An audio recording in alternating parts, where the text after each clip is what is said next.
Thursday, April 23. Tourists near a memorial at Pahalgam on the first anniversary of the April 22 terror attack on Wednesday. So, hours after US President Donald Trump announced a unilateral ceasefire extension to make room for a potential second round of talks with the Tehran, Iran Revolutionary Guard on Wednesday fired at the three container vessels in the strategic Strait of Hormuz and seized two of them, including one of which had indicated India as its destination. With Prime Minister Narendra Modi and BJP targeting the opposition for defeating the constitutional amendment bill proposing the Lok Sabha's expansion in order to implement women's quota, there appears to be some pressure on the ruling party in BJP itself to ensure one-third representation for women in its organizational bodies. On April 16, the National Institute of Training (NIT) Kurukshetra announced a 17-day break. 2 days later, it ordered all the students staying in hostel to vacate their rooms by April 19. The scramble was promoted by four suicide over 2 months on the campus, a suspected bid on April 18, and authorities struggling for a solution.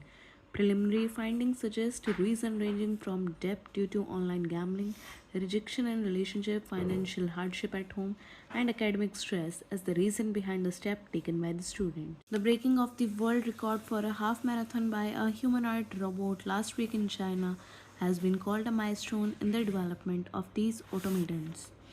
These robots do not possess human characteristics but are essentially a CPU that can control the movement of arms and legs.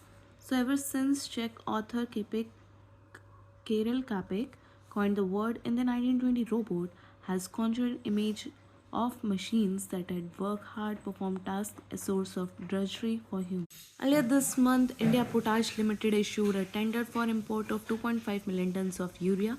The tender received offers with the lowest price bid. So the difference is near doubling of the prices within the 2 months reflects supply shock from the US Israel versus Iran conflict.